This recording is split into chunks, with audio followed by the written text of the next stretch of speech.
iyugyug na natin to si Arnold Clavio, ang pinakamakapalpong muka na mga periodista, mga media. Daig pa ni Arnold Clavio, sa totoo lang po daig pa po ni Arnold Clavio, ito pong si Anticler sa paninira sa mga Duterte. Tindi.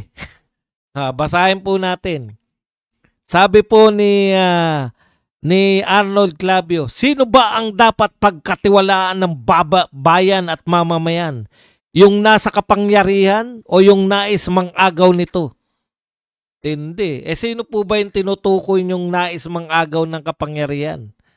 Tuloy natin.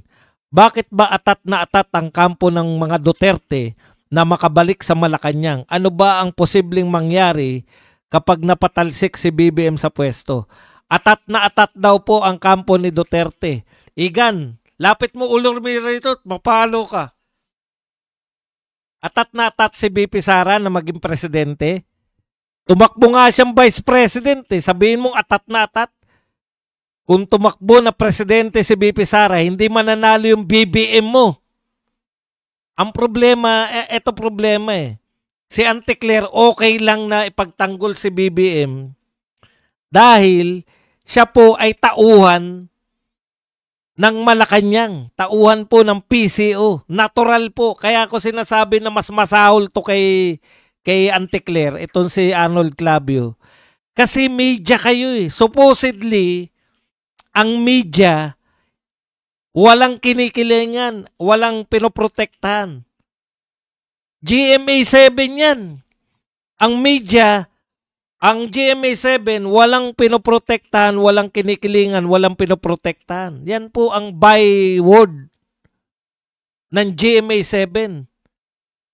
Ikaw, Arnold Clavio, obviously, mayroon kang pinoprotektahan at mayroon kang sinisiraan.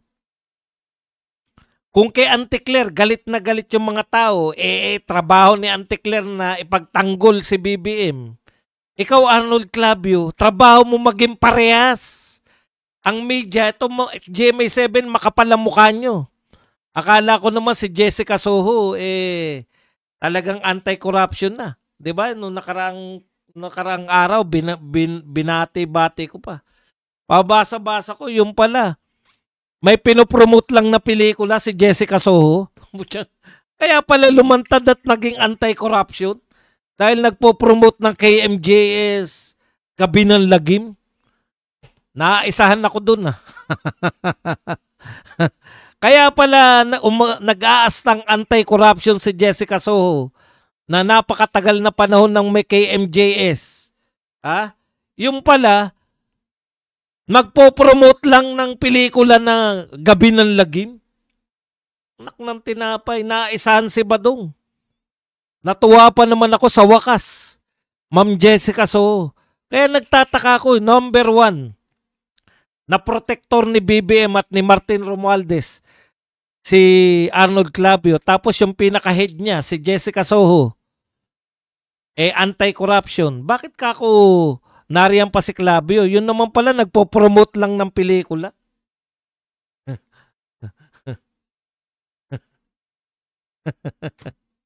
Kala ko, anti-corruption Ang kapal ng mukha mo, Arnold Clavio. Atat na atat daw yung Duterte na makabalik. Eto raw ang mangyayari. Kaya ang sinasabi ni Clavio, mas malala pag pinalitan si BBM. Clavio, sarap mong iuntog. Antindi mo, Clavio. Awang-awa ako sa'yo noon nung ikaw ay na-ospital Alam ko na ngayon kung bakit. Ito po, inisa-isa po ni Arnold Clavio, bakit mas maganda pa raw ngayon. Okay, silipin natin ang posibleng maganap batay sa isang bangungot. Antindi, no? Bangag ka rin ba? Yung isa, tagapayo niya, mga mga namayapa na. Ito naman, pinagbabatayan niya ng paninira sa mga Duterte. Sinisiraan niya mga Duterte dahil siya ay binangungot. Ito raw po, si BP Sara ang Pangulo. Oh, bakit po mas masama kung si VP Sara ang Pangulo? Ginoong Clavio, bakit naging mas masama kung si VP Sara magiging Pangulo? Ikalawa daw, lusot na si VP Sara sa issue ng confidential fund. Ano ba issue sa confidential fund? Ano issue? Ano issue? Ano issue? Namaril. Lintik ka. Kahit wala namang issue, gumagawa kayo na issue. Ano ba issue dyan sa confidential fund? Sabihin mo muna na ninakaw yan. Hindi nyo nga masabi na ninakaw ni BP Sara yung confidential fund eh. Ano issue? Hindi pinapaliwanag? Papapitpit ko ang natitira kong kaisa-isang yagballs pag merong ahensya ng gobyerno na may confidential fund at nagpaliwanag. Wala. Bakit? Hindi po yan pinapaliwanag. Okay. Bawal pong ibulgar kung saan ginamit. Ikatlo, lusot na si Senator Marcoleta sa issue ng SOSE. May kaso ba si Marcoleta sa SOSE? Sige, harapin mo. Bakit hindi mo i-guess si Marcoleta nang matuyuan ka ng dugo?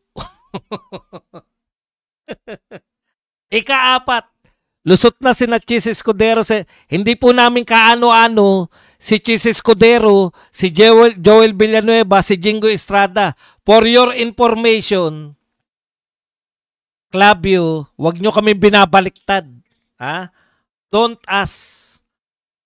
Nung panahon na binubulgar ni Agent Morales, tandaan mo, Agent Morales, binubulgar niya na siya yung aaresto di umano, o sa kanya yung siya yung gagawa ng ng para maaresto yung mga nagdodroga dun sa di umano ay lugar ni Maricel Soriano. Yun, yung iniimbestigahan ni Bato. Si Bato po ang chairman nun. Iniimbestigahan. Natarantay ang mga yan dahil binubulgar na yung kasama ni Maricel Soriano ay eto ngang sila kasama si di umano si BBM. Sumugod yung mga hindi miyembro ni Bato. 'Di ba? Yung Senate President dati. Walang nagawa para mapigilan si Bato. Sumugod si Chis Escudero tsaka si Jingoy Estrada para mapigilan yung ginagawa ni Bato. Naalala nyo yan? Hindi namin kakampi ang mga yan. Wala kaming pakialam. Ipakulong nyo si Chis Escudero kung nagnakaw. Kakampi nyo yan. Waiter ni First Lady yan.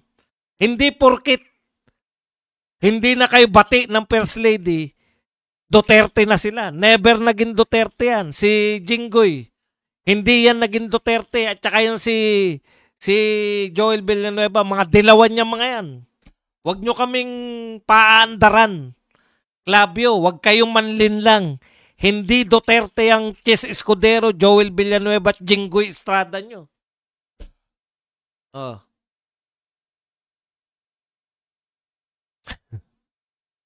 Di ba? Punta tayo rito. Lusot na si Senator Bongo sa issue ng pagkopo ng CLTG Construction Inc. ng bilyong-bilyong proyekto. May kaso ba si Bongo? May kaso ba, Igan, si Bongo? Narinig mo bang pakakasuhan ng ICI? O sa utak mo lang nagkakaroon ng kaso? Si Bongo dahil Duterte siya magkakakaso? May kaso ba, Igan? Ulitin ko, may kaso ba? Tirahin kita.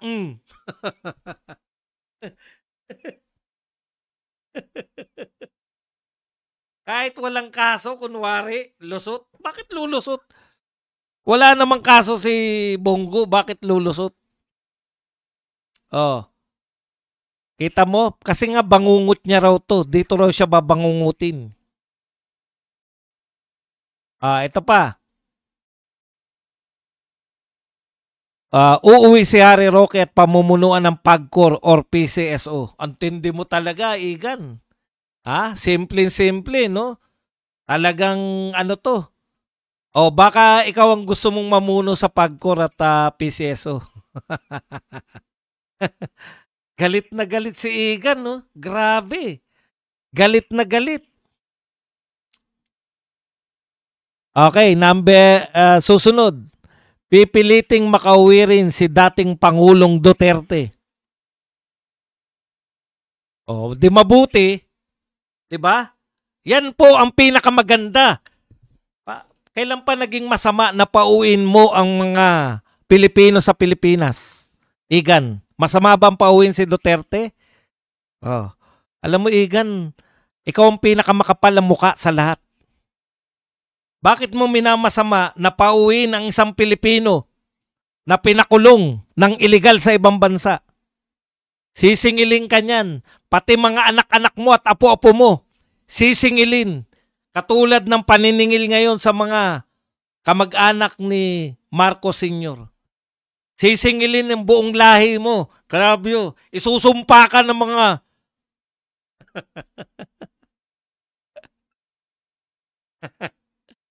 Okay, ikatlo, gaganda ang ugnayan ng Pilipinas at China. Ano pong masama? Labyo, anong masama ron? Labyo, ano masama sa pagganda ng ugnayan ng Pilipinas at China? Gusto mo hindi maganda ugnayan? Para sa ganun, hindi naman nagmumukhang tanga yung presidente na nagnanakaw ng handshake. Okay. Susunod, hindi na manggigipit ang China. Very good yan kung hindi na nanggigipit. Dahil kusa ng isusuko ng Duterte administration. Hoy, Clavio, makinig ka, 6 na taon. Ha? Matalino ka, Clavio. Hindi ka katulad ng mga loyalista na basta-basta. Matalino ka. Alam mo nanungkulan si Tatay Digong, 6 na taon ni 1 inch ng teritoryo walang nakuha sa atin. Di ba? Bakit mo ikakalat ngayon na ipamimigay na lang ni Duterte, ni Sara Duterte bigla ang West Philippine Sea? Matalino ka, Clavio. Huwag kang manlin lang. Makukulong si Pangulong Bongbong Marcos, First Lady Lisa Araneta Marcos. No comment ako dyan. No comment ako dyan. Tignan mo na lang ang sigla ko. Executive Secretary ulit si Vic Rodriguez. Sino may sabi? Close ba si Vic Rodriguez tsaka si BP Sara? Ang galing mo manghula. PCO head si Malutiquia. Ha? Bakit? Bakit naman? Kasi inaway niya si Auntie Claire.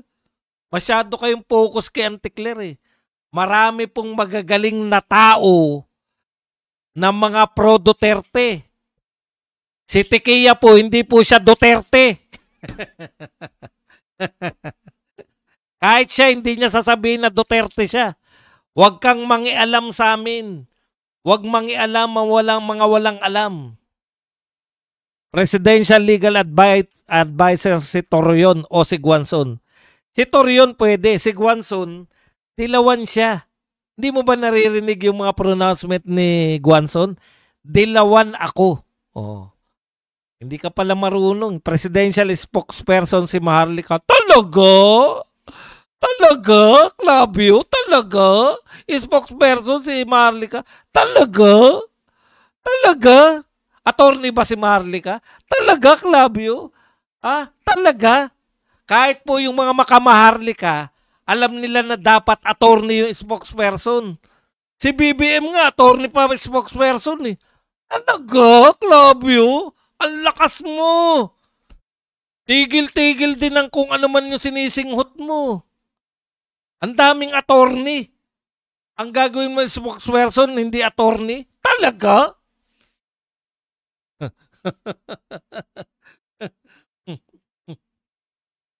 Okay. Ito pa raw ang mangyayari. DOJ Secretary si Ferdinand Topacio. Talaga? Paano mo nalaman? Senate President si Marcoleta. Pwede. Palakpakan tayo dyan. House Speaker si Kiko Barsaga. Talaga? Paano mo nasabi? Ako makakiko ako pero hindi pa po siya bagay.